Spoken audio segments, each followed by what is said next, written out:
Hi everybody and welcome back to Lost Genre Reddit Stories. This post is from the subreddit True of My Chest and it's by user GoodOccasion308. I'm envious of the relationship my child has with my husband and I wish my husband still treated me the same. I love my child, but I can't help but feel a twinge of envy whenever I see him interact with my husband. I'd never fault him for it. He has the dad that every kid should have. The dad that lights up at the sight of you and will show up to every sports match and will schedule dad and son outings on the weekend. The trouble I'm having is that used to be me. I used to be the one that lit up my husband's face. I used to be the one he'd make time to do things with. But I'm not anymore.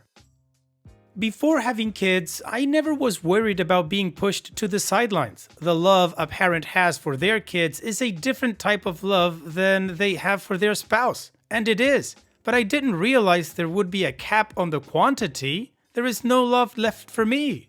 I get the tidbits, the scraps, the leftovers. We've been married for 16 years at this point. Didn't even have our child until 10 years in. We had a strong marriage. We made time for one another, went on dates, had exciting, passionate, mind-mush-inducing sex 3 to 5 times a week. We would greet each other with a smile, a hug, and a kiss when the other got home. Then, around the age of 3, poof, it was gone. Now when my husband arrives home, I get a placating pat on the back or kiss on the top of my head, while our child gets an exciting open arms hug and spins around while happily screeching, "Daddy!" If I try to give my husband a real kiss, he'll turn his cheek and say he just got home and is stressed. There are no more date nights, we don't live near family who could babysit, and he isn't comfortable having someone we don't know super well watch the kiddo until they're older. Sex is now 3 to 4 times per month. If I try to initiate, it's a turnoff for him because I'm too forward and eager. I come across as desperate. So I wait and wait and wait for whenever my husband remembers that I happened to be around and he should throw me a boner every once in a while. And it's not like we haven't talked about it. There are no secrets. I try to be more understanding of his work stress and he says he'll be more receptive to my needs. That'll last a week until going back to the status quo. This morning, I woke up and rolled over to kiss my husband good morning and he puts a hand out to stop me, saying he's busy on his phone with a work text. And he was. I read the text. But not 1 minute later, our son ran into the room and jumped up. My husband immediately put down that oh so important work text to hug and snuggle. So this is my life, where I set a daily reminder to allow myself to cry for 15 minutes when no one else is around. And every time I see my child's face light up at the sight of his dad, I feel so much joy, but also deep down, I wonder why we both can't be loved. I don't have a cap on how much love I can feel or give. My love language is physical touch, and I feel duped. The epitome of the late 30s housewife cliche, whose husband is sick of her. I never knew a person could feel such vast loneliness while sitting less than 3 feet away from someone who vowed to spend the rest of their life together. This effing sucks. Ouch, OP, this sounds like a really sucky situation. Just like you say at the end, this effing sucks. Your husband has dropped the ball as a husband and is fully focusing on being a dad. And I think you're absolutely right. Love amounts are not capped, and of course, the love that you feel for a spouse is absolutely different than the love that you feel for a child. It's your husband here that has lost his north. He needs to get his priorities straight. Now, you say that you have tried to speak to him and he says he'll give you more time or he'll focus more on you, and that lasts for about a week and then things go back to normal. So that's definitely not working out. Maybe you can sit down with your husband and ask him if he would be willing to consider couples counseling, so you can get a chance to tell him how you feel about this whole thing. Not just what you need or want from him, but what you feel. At least, that's what I would do if I were in your shoes. And what about you guys? What would you do if you were in OP's shoes? Let me know in the comment section, and now let's move on to the community comments to see what they said. Tiger Lady 2607 says, I'm not sure if anyone else has said this, but I, 31 female, was the husband in this scenario. I began sex and relationship intimacy therapy as I couldn't seem to stop putting my daughter first above everything, and my therapist told me our family dynamic should be an upside triangle where mom and dad are at the top level and on the short line. then the child be low on the longer line, if that makes sense. It is more important for us to have a strong bond that shows our child what a relationship is supposed to look like. Your husband devoting his entire self to your son is only showing your son to neglect their partner once they have a child. Quiet Goat 8086 says, I know everyone on Reddit is quick to jump on the affair train, but have you considered that your husband might be having one, at least emotionally? If everything has stopped when you first had your child, I would understand, but the fact that it wasn't until he was a few years old makes me wonder what changed. Was there anything that happened around that time that would have made your husband change how he sees you, or fatherhood? Death of his father or grandfather, some big change at work? I would definitely get into counseling to see if you can get to the root of the problem, because you deserve to feel loved and wanted as much as your son. And OP responds, I honestly don't think it's an affair. Who does, right? Because I don't know where he'd find the time. He's all about maximizing quality time with our kid. I do have an inkling about why things changed around age 3. My husband had a terrible childhood. Basically, think of the worst thing your father could do to you and you wouldn't be far off. I won't go into specifics so that the post doesn't get removed, but all of that started for him around toddler years. My husband has been in weekly therapy for 12 years to deal with his childhood. He did mention that when our child gets around that age, it'll be really hard for him because it'll force him to confront his past and how terrible his parents were. In his words, how can someone do what they did to me at the same age that our child was? It's unfathomable. So I know that this is a huge aspect of things, but I don't know why it's resulted in completely shutting me out. We've talked about it so many times and it's an immovable wall between us at this point. I'm lost as of what to do because the couples counselors we found don't have much experience with people with his past, and his personal therapist won't see us as a couple due to conflict of interest.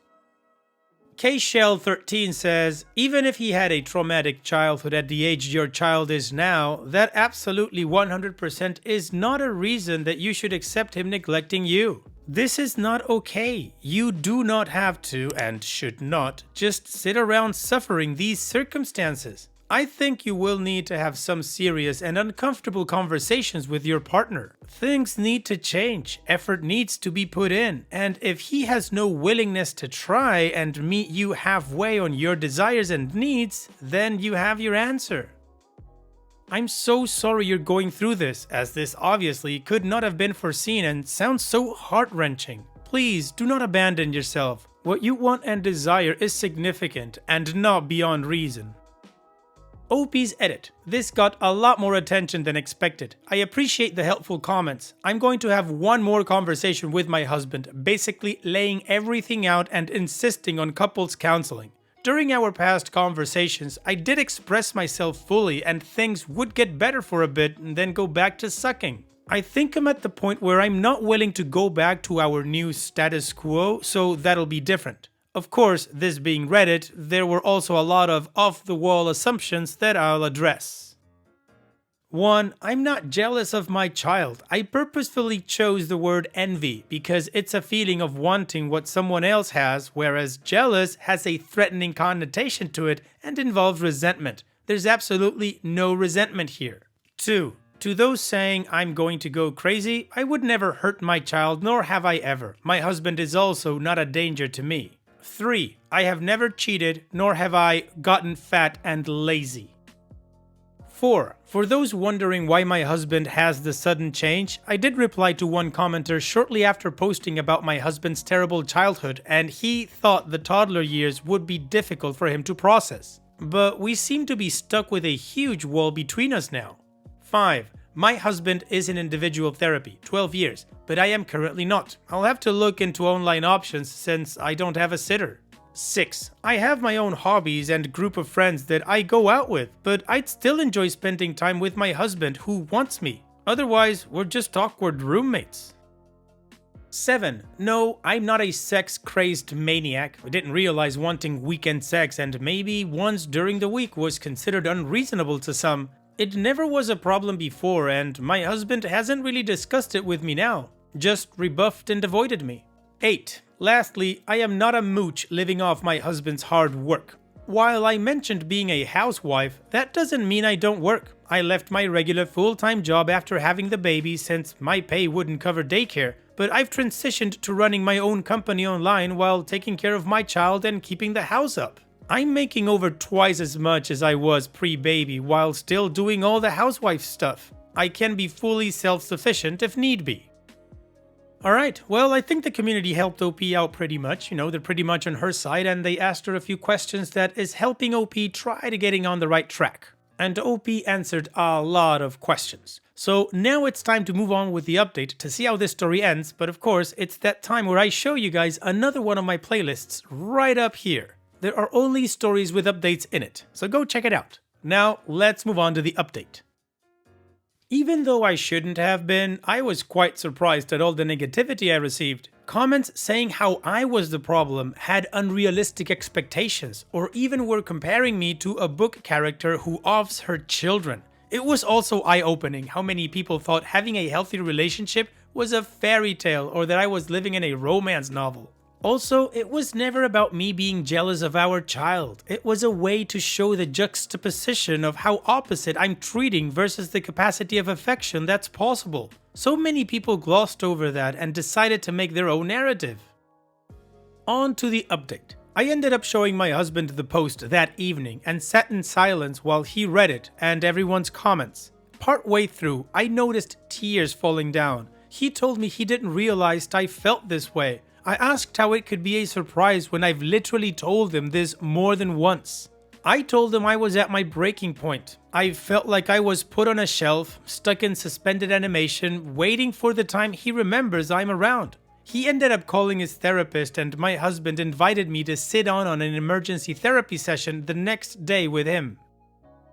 Basically, in their sessions, they've been focusing on healing my husband's relationship with his childhood, so that he can be a good father instead of an avoidant, detached parent. Being around our child at the same age as my husband's trauma started has been extremely triggering for him, and he's been putting up lots of walls and internalizing his feelings. What has also happened is that my husband has been mentally focused so much on his past and childhood, he's shut down all affection toward me. He's built an emotionally numb bubble to live in as a coping mechanism.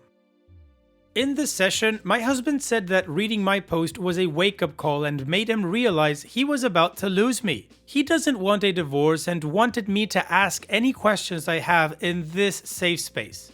The answers I got were that there is an element of depression, but no self-destructive coping mechanisms like infidelity, gambling, drugs, etc. I can only take my husband's word for it. His therapist did say he sees no indicators of those. The therapist focuses on my husband's type of trauma, so I can only trust his expertise as well.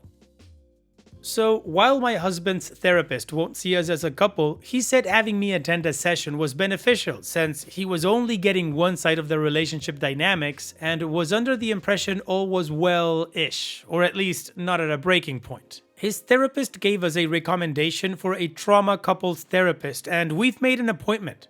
We left the emergency sessions with some actionable tips and reading material for me to better understand what was going on. My husband has had a few one-on-one sessions with his therapist since the one with me, and he shared they're working on him being more present in our relationship instead of focusing only on our child. I'm hopeful for our upcoming couples session. In the past, I never wanted to go to couples therapy because it's portrayed in media that both sides air grievances about the other and treat the other spouse like a verbal punching bag. I don't find that helpful.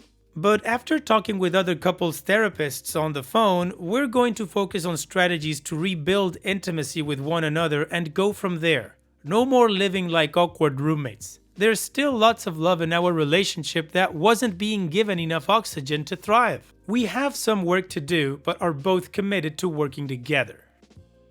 Extended from OP's comments. There have been significant changes. We're back to showing one another a lot more affection and even playfully flirting like before. Thankfully, my husband's affection towards our son hasn't diminished either. As for sex, My husband brought home an idea from his therapist that reframed sex for him. So instead of a yes or no, if he's not feeling down for full sex, he may suggest something different he's wanting to do or set a rain check for a slightly later time. Of course, this was always an option. It's not like I would have been upset by this, but I guess it wasn't something my husband thought of before and he really liked the idea. That's been working really well. Overall, I feel like it's a good start for us to rebuild our relationship's trust and intimacy. Alright OP, congratulations! Well, this is a definite, positive, happy, all of those good things update. OP, this is an awesome first step, so it's good that you guys are going to couples counseling and are going to move forward on strengthening your relationship and that you both are in it. That's awesome OP. Thank you so much for sharing and all the best in the future. Now, let's finish this video with a mood booster post. This post is from the subreddit Malicious Compliance and it's by user Spikes for Life. Stop communicating? Fine. I've been working as an underwriter for several years. I evaluate loans that are submitted through the queue. I also forward some loan applications to senior underwriters should applicants apply for a higher amount. Part of our expectations as underwriters is to decide on at least 3 applications each hour. If we do not meet this request, then we are put on warnings and are subject to being fired. I work alone with another underwriter on Sundays. He let me know that he was very low on his decisions per hour, and in the spirit of cooperation, and because my numbers are always well above that due to experience, I asked him how many applications he'd like to work out of the main queue, and it is first come first served for applications. At first, he was appreciative of the help and would let me know how much he was going to do, and I'd be sure to leave the applications for them. A month ago, he IM'd me and told me to stop asking him how many applications he was going to do that day as he was feeling micromanaged. I let him know that I was just trying to help him meet his numbers and that I was only asking to make sure I didn't get in the way. He told me to stop communicating with him and to just work the queue. I made sure to document the conversation should there be any backlash for the upcoming malicious compliance. From that day on, I just used my experience to my advantage and claimed as many applications as I could. On a normal Sunday, there are around 150 applications. Under our arrangement before, I did half of them and the other half, 75-ish, for him. The queues and how intense the applications can vary, which is why I'd always communicate with him. After that, I did as many apps as I felt I could while still being accurate, as that is another thing we are judged on. For the last 3 Sundays, the amount of applications the other underwriter did has gone down to around 20 applications each Sunday due to how fast and accurately I was able to get through the rest of the queue. I also stopped answering his questions in the chats and said that I was too busy working to answer his questions.